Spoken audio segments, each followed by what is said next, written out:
নমস্কাৰ নতুন এটা ভিডিঅ'লৈ সকলোকে পুনৰবাৰ স্বাগতম জনাইছো। আজি মই আপোনালোকৰ লগত শ্বেয়াৰ কৰিবলৈ বিচাৰিছো ভাতকেৰেলাৰ পুৰ। এইটো সিজনত সকলোৰে ঘৰৰ বাৰীত ভাতকেৰেলা লাগিছে আৰু বজাৰতো কিনিবলৈ পোৱা যায়।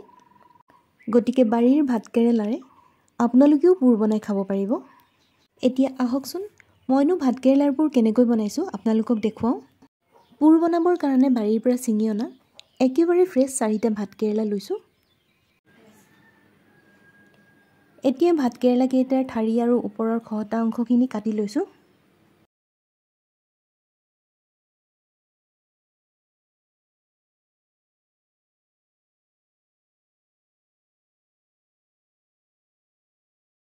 এতিয়া ভালকৈ ধুই ল'ব লাগিব। ধুই লোৱাৰ পিছত এতিয়া ভাতকেৰেলা কেইটা ফালি ল'ব লাগিব।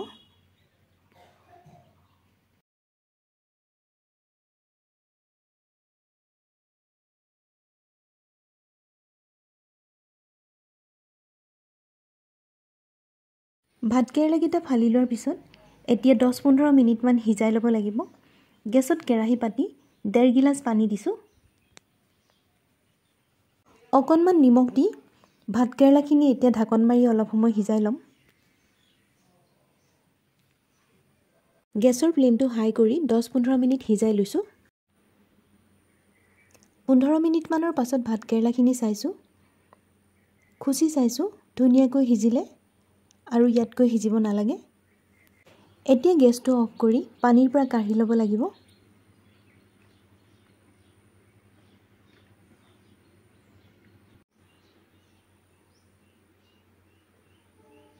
পানীৰ পৰা কাঢ়ি ল'লো। এতিয়া অলপ সময় ঠাণ্ডা হ'বলৈ দিম। ভাতকেৰেলাখিনি ঠাণ্ডা হোৱাত এতিয়া এখন সৰু চামুচেৰে ভিতৰৰ অংশখিনি উলিয়াই ল'ম। চামুচৰ সহায়েৰে ভিতৰৰ গুটি থকা অংশখিনি উলিয়াই এটা মিক্সিৰ বাটিত ভৰাই লৈছো। ভাতকেৰেলাখিনি বইল কৰোঁতে ইমানটো জোখতে বইল কৰি ল'ব লাগিব। ইয়াতকৈ বেছি সিজিলে উলিয়াওঁতে অসুবিধা হ'ব, ফাটি যাব। এয়া দেখিছেনে? চামুচেৰে উলিয়াওঁতে ইমান ধুনীয়াকৈ ওলাই আহিছে।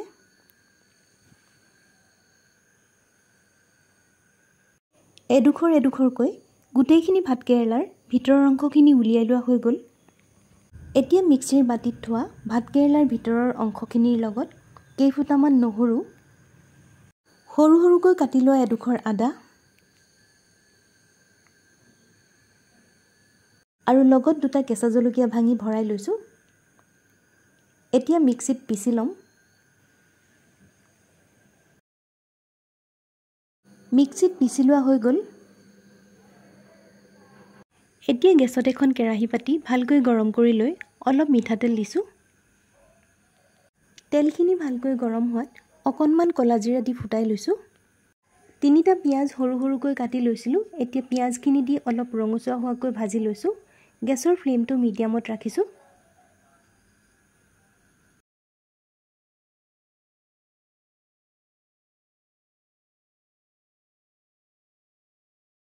তিনি 4 মিনিটমান পিঁয়াজখিনি ভাজি লোৱাৰ পিছত ৰঙচুৱা হোৱাত এতিয়া মিক্সিত পিচি লোৱা ভাতকেৰেলাৰ পেষ্টখিনি দি দিছো।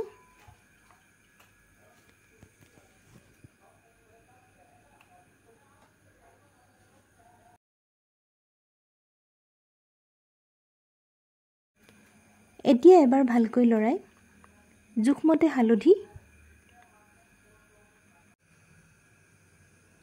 আধা চামুচ ধনিয়া পাউডাৰ, আধা চামুচ জিৰা পাউডাৰ, অলপ মিঠা মিঠা হ'বৰ কাৰণে আধা চামুচ চেনি দিছো। চেনি নিদিয়াকৈও বনাব পাৰি। আৰু সোৱাদ অনুসৰি নিমখ দি অলপ সময় লৰাই ভালকৈ ভাজি লৈছো।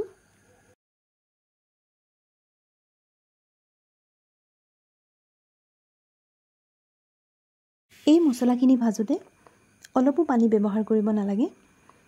মছলাখিনি ভাজি যেতিয়া কাষে কাষে অলপ তেল বিৰিঙিব তেতিয়া নমাই থলেই হ'ব। এয়া চাওক মছলাখিনিৰ কাষে কাষে তেল বিৰিঙিবলৈ আৰম্ভ কৰিছে। এতিয়া মছলাখিনি ভজা হৈ গ'ল। মই গেছটো অফ কৰি অলপ ঠাণ্ডা হ'বলৈ দিছো। এতিয়া এটা বাটিত 3 চামুচ বেচন আৰু 3 চামুচ পিঠাগুড়ি লৈছো।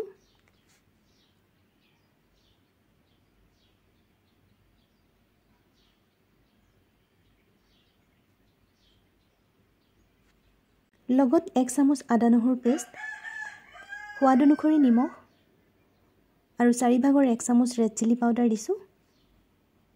এতিয়া অলপ অলপকৈ ঠাণ্ডা পানী দি এটা স্মুথ বেটাৰ প্ৰস্তুত কৰি ল'ম। একেবাৰতে পানী দি গুলি ল'লে ঢিলা হৈ যাব পাৰে, সেইকাৰণে অলপ অলপকৈ দিছোঁ। এতিয়া বেটাৰখিনি প্ৰস্তুত কৰা হৈ গ'ল। ইমানটো জোখত বনাই ল'লে হ'ব। এতিয়া বাকী কামখিনি কৰি লওঁ। অলপ সময়ৰ পিছত মছলাখিনি ঠাণ্ডা হোৱাত এতিয়া মছলাখিনি মই খালী ভাতকেৰেলা দুখৰত অলপ অলপকৈ ভৰাই যাম। পুৰ বনাবলৈ লোৱা ভাতকেৰেলাৰ গুটিবোৰ যদি বুঢ়া হয় আপোনালোকে পেলাই নিদিব। বুঢ়া ভাতকেৰেলাৰ পুৰ খাবলৈ বেছিহে ধুনীয়া হয়।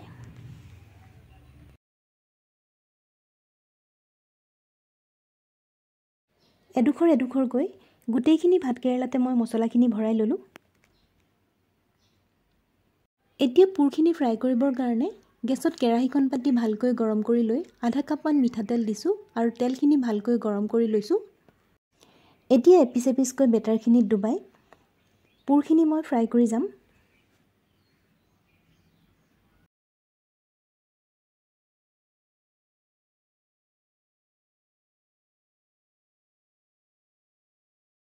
এতিয়া তেলখিনি ভালকৈ গৰম হোৱাত গেছৰ ফ্লেমটো মিডিয়াম টু ল' কৰি এপিচ এপিচকৈ বেটাৰখিনিত ডুবাই মই ফ্ৰাই কৰি লৈছোঁ। একেলগে 3টা পিচ দি 2 মিনিটমান ফ্ৰাই কৰি লোৱাৰ পিছত এতিয়া ওলোটাই দিছোঁ। লগে লগে ওলোটাই দিলে বেটাৰখিনি এৰি যাব পাৰে।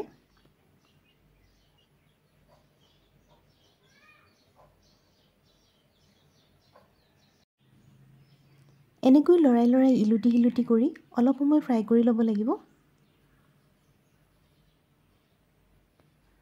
অলপ সময় ফ্ৰাই কৰি যেতিয়া ব্ৰাউন কালাৰ হ'ব তেতিয়াই নমাই থ'ব লাগিব। এয়া পুৰকিপিচ ফ্ৰাই কৰা হৈ গ'ল। এতিয়া কাঢ়ি লৈছোঁ।